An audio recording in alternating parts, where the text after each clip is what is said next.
जी programme में और पाकिस्तान और दम निकले इधर पाकिस्तान ने दम निकाल दिया पाकिस्तान ने यस दम निकाल दिया। पाकिस्तान और अफगानिस्तान के दरमियान टकराव की बात कर लेते हैं जो कि ख़तरनाक सूरत हाल इख्तियार कर चुकी है।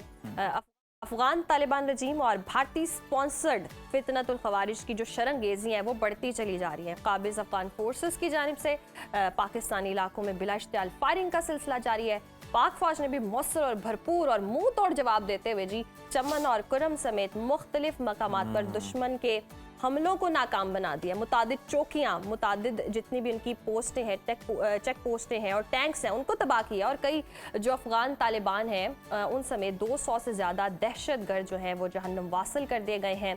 सिक्योरिटी ज़राए का ये बताना है कि पाकिस्तान ने कंधार और काबुल में अफगान तालिबान और खवारिज के ठिकानों पर टारगेटेड कार्रवाइयाँ की हैं, जिसमें जी अफगान बटालियन हेडक्वार्टर नंबर 4 और 8 और बॉर्डर ब्रिगेड नंबर 5 के अहदाफ को कामयाबी से निशाना बनाया गया। पाकिस्तान के इस जवाब के बाद अफगान तालिबान रजीम पसपाई पर मजबूर हो गए हैं। शदीद नुकसान पर फिर जंग बंदी की दरख्वास्त भी कर दी। पहले तो सफ़ेद परचम लहराए जा रहे थे जब फायरिंग जारी थी दोनों तरफ से। पाकिस्तान ने भी जनाब आमादगी का इजहार कर दिया और आर्जी सीज़ फायर की अफगानिस्तान की दरख्वास्त को मंजूर कर लिया है।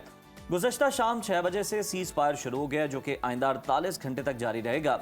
वजारत खारजा के मुताबिक इस दौरान दोनों अतराफ से तामीरी बातचीत के जरिए मसले का मुस्बत हल तलाश करने की मुखलिसाना कोशिशें की जाएंगी। जी बिल्कुल। और जैसे कि कल भी हमने जिक्र किया, दूसरी जानिब मौलाना फजलुर रहमान के बाद अब बानी पीटीआई ने हुकूमत को बड़ी ऑफर की है। बैरिस्टर डॉक्टर सैफ ने जी अडियाला जेल में बानी पीटीआई से मुलाकात की है, जिसके बाद मीडिया से उन्होंने गुफ्तगू की और उन्होंने बताया कि बानी ने पाकिस्तान और अफगानिस्तान के दरमियान बढ़ती हुई कशीदगी पर बहुत गहरी तशवीश का इजहार किया और बानी ने अमन कायम करने की पेशकश करते हुए उन्होंने कहा कि अगर उन्हें पैरोल पर रिहाई दी जाती है तो वो अमन के क़याम और तनाज़े के हल के लिए अपना किरदार अदा कर सकते हैं और दोनों मुल्कों के दरमियान तनाज़ात को जो है वो ख़त्म करवा सकते हैं, मुज़ाकरात की मेज़ पर ला सकते हैं और मुज़ाकरात से इस मसले का हल निकाल सकते हैं। इसी तमाम सब सूरत हाल पर डिस्कशन कर लेते हैं बैनुल-अक़वामी उमूर के माहिर उस्मान शाहिद साहब से। Usman sahab, good morning and welcome to Suno Pakistan.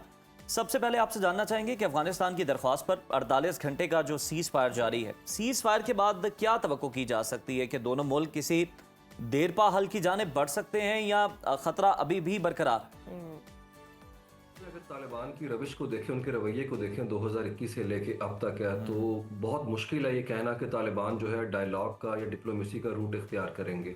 आप इसी देख लें एस्केलेशन को, इसके लेवल को देखते हुए हम गेज कर सकते हैं कि ये बाकायदा तौर पे एक जंगी सूरत हाल थी। ये जंग बंदी बाकायदा की गई है, ये मामूली झड़प नहीं थी जो कि रूटीन का हिस्सा है। जिस तरह से पाकिस्तान ने 21 चौकियां जो है वहां पे तबाह की और उसके बाद जज्बा हैर सगाली के तहत उनको हैंड ओवर कर दी हैं। तो आपको देखना पड़ेगा ये पैटर्न क्या है, there is a method behind it, madness है। ये ऑपरेशन सिंदूर की एक एक्सटेंशन के तौर पे मैं से देखता हूं कि भारत जो है जंग को आउटसोर्स कर चुका हुआ है। उसने अफगानिस्तान को एक मोर्चे के तौर के ऊपर इस्तेमाल करना शुरू कर दिया है। वहाँ टीटीपी बाकायदा तनख्वाह ले रही है, उसकी फैमिलीज रह रही हैं वहाँ पे। उसके अलावा बलोच इंसर्जेंट्स वहाँ के ऊपर है, नेटो का वेपन जो सोफिस्टिकेटेड असला है वो उसको इस्तेमाल कर रहे हैं वहाँ के ऊपर। तो भारत पाकिस्तान को कोवर्ट तरीके से ब्लीड करने के लिए अफगानिस्तान को इस्तेमाल कर रहा है। आप दोनों मुल्कों का रवैया देखें और इनकी कदरें देखें, ये गैर फितरी इत्तेहाद है, ये स्ट्रेंज बेड फेलोज हैं दोनों अगर माजी इनका देखा जाए। लेकिन जो चीज़ें इनको मुश्तरक बनाती हैं वो स्टेट स्पॉन्सर्ड टेररिज्म है इनका।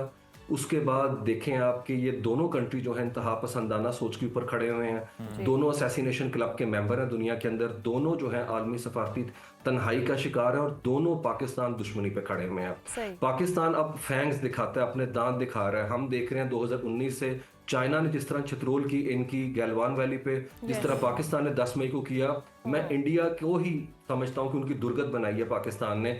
जिस तरीके से पाकिस्तान ने इस वॉर को जो है मैनेज किया, एंगेज किया, और जो इंटरनेशनल सैटेलाइट इमेज आ रहे हैं, पाकिस्तान ने सिर्फ मिलिट्री इंस्टॉलेशन को वहां पे स्पेन पोलदक के अंदर एंगेज किया। हमने किसी सिविलियन आबादी को निशाना नहीं बनाया, जो कि हमेशा जंग के अंदर नॉर्म है जिसको पाकिस्तान अबाइड बाय करता है। 10 मई का दिन हो या 10 से 11 अक्टूबर जो है उसकी रात हो।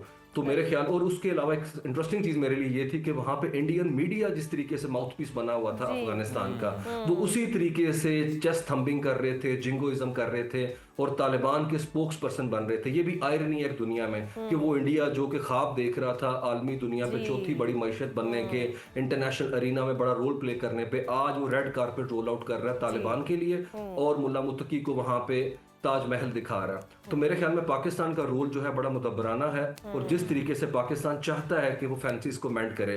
अप्रैल के महीने से हम देखते हैं कि पाकिस्तान के फॉरेन मिनिस्टर ने टच डाउन किया काबुल को। मई के अंदर हम देखते हैं चीन के अंदर सेफरी की मुज़ाकरात हुए, पाकिस्तान, चाइना और अफगानिस्तान के जो वजीर खारजा। अगस्त में पाकिस्तान ने सी पैक में शमूलियत की ऑफर की और अपने नाज़मुल उमूर को हमने अपग्रेड करके वहां पे मुकम्मल सफीर का दर्जा दे दिया।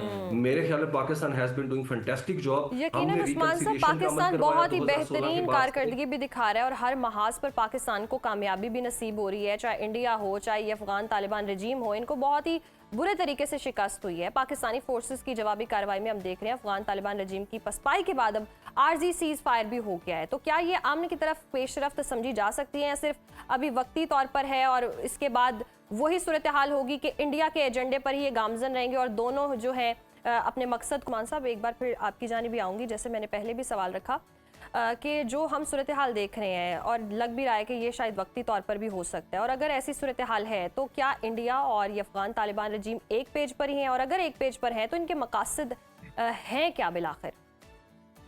डेफिनेटली इनके मकासद देखिए पाकिस्तान को ब्लीड करना है और इंडिया की इन्वेस्टमेंट रही है वहाँ पे। $3 अरब से ज्यादा की सरमायाकारी थी उनकी जब अशरफ गनी और हामिद करजई की गवर्नमेंट थी और तालिबान को लेके बहुत ज्यादा इनके खदशात थे। लेकिन अभी हमने देखा है जिस तरीके से दोनों की कुर्बत हम देख रहे हैं, इंडिया वहाँ के ऊपर अपनी एम्बेसी को अपग्रेड करना चाह रहा है और उसने बॉम्बे के अंदर और हैदराबाद के अंदर भी वही तालिबान के लोग जो उन्होंने नामजद किए थे उनको लगा दिया है। और जिस तरीके से तालिबान उनसे रिक्वेस्ट कर रहे हैं कि आप हमारे इंफ्रास्ट्रक्चर की को बनाने में ताउन करें और जो आपके पेंडिंग वहाँ के ऊपर मामलात हैं उनको दोबारा से टेकअप कर लें, तो मेरे ख्याल में नज़र आता है कि तालिबान जो है लॉन्ग टर्म जो है एक स्ट्रेटजी जो है वो इख्तियार कर चुके हैं पाकिस्तान के खिलाफ।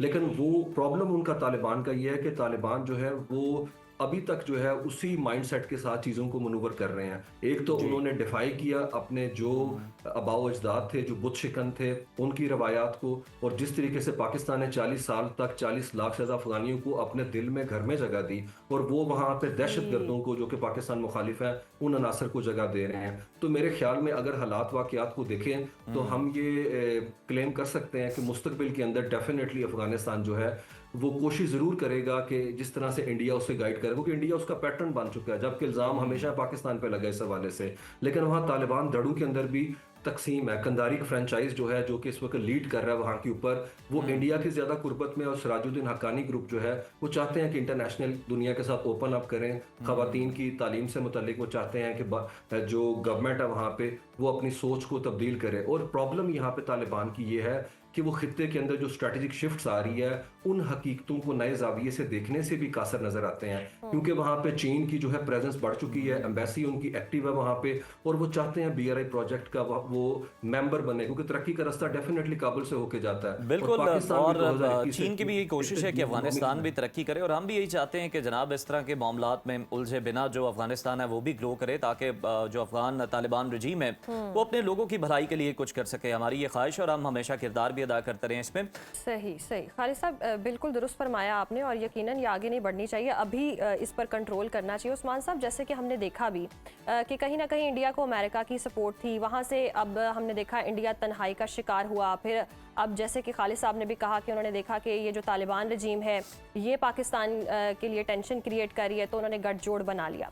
तो क्या ये स्ट्रैटेजी है इंडिया या अफगान तालिबान रजीम की कि एक ताकत बनकर उभरेंगे और दीगर लोगों का मुकाबला करेंगे, दीगर ममालिक का मुकाबला करेंगे? तो अब दीगर ममालिक को एक इत्तेहाद मुत्तहिद होकर इनका मुकाबला कैसे करना होगा? चाइना जो है वो एक पेज के ऊपर है। जिस तरह से चाइना चाहता है कि यहाँ के ऊपर तालिबान और पाकिस्तान के साथ जो है रिप्रोचमा साइन करे, प्रॉब्लम यहाँ के ऊपर वही है जो मैंने पहले बात की कि तालिबान जो है उससे ना सिर्फ पाकिस्तान को खतरा है, चाइना को भी उनसे उतना ही खतरा लाहक है, क्योंकि वहाँ पे जो ईस्ट तुर्किस्तान इस्लामिक मूवमेंट है वो इल्ज़ाम लगा रहे हैं कि ये तालिबान के वो यहाँ के ऊपर नहीं है, जबकि चाइना ने उन्हें एविडेंस प्रोवाइड किया है कि वो यहाँ से ऑपरेशन लॉन्च कर रहे हैं हमारे खिलाफ। सेंट्रल एशियन रिपब्लिक्स को प्रॉब्लम है कि यहाँ से रिक्रूटमेंट जो है वो कर सकते हैं, वो दाइश का जो खुरासान ग्रुप है वहाँ के ऊपर, और यही जो कंसर्न्स हैं वो उन्होंने शेयर किए हैं रशिया ने। हम देखते ठीक हैं है। 24 सितंबर को जनरल असम्बली के अंदर करारदाद के अंदर पाकिस्तान, ईरान इवन तक जो है इस हवाले से काफ़ी कंसर्न है, और वो सारे कंट्रीज जो हैं तालिबान को जो है प्रेशराइज कर रहे हैं कि आप रविश अपनी बदलें, यहाँ पे इन्वेस्टमेंट हो और महफूज सरमायाकारी हो, जिसका चीन जो है बरमला इजहार कर रहा है कि वो काबुल को जो है लूप में लेना चाहता है, क्योंकि काबुल की ना सिर्फ आलमी सफारती तन्हाई है बल्कि रीजनल लेवल के ऊपर लेजिटिमेसी नहीं है। लेकिन पिछले कुछ अरसे से चाइना और रशिया मिल के चाहते हैं कि काबुल जो है वो तरक्की के रास्ते के ऊपर गामजोन हो, जबकि हालात ये हैं। अगर आप देखें कि तालिबान की रविश 4 साल से इलेक्शन नहीं है, झंडा उनका एक नहीं 3-3 झंडे हैं, बाहर उनकी कम्युनिटी जो है ट्राई कलर उठाती है, वो ब्लैक कलर उठा रहे हैं, मानकर मोनार्किस्ट जो हैं वो 1964 का झंडा उठाए हुए हैं, आइन उनका नहीं, आलमी इमदाद बंद हो चुकी है, यूएस एड नहीं है, वहाँ पे आलमी पाबंदियाँ हैं, खुश्क साली है, सैलाब है, ज़राई अजनास बढ़ गई हैं, अफरात ज़र 50% चला गया है, बैंकिंग निज़ाम मुअत्तल हो चुका है, उनका ज़र मुबादला के ज़हायर डिप्लीट हो चुके हैं, उनके पास गुर्बत है, अस्करियत पसंदी है उनके हवाले से, फिर आपस की जो चपकलिश है, और सबसे बड़ी बात इंक्लूसिव गवर्नमेंट नहीं है।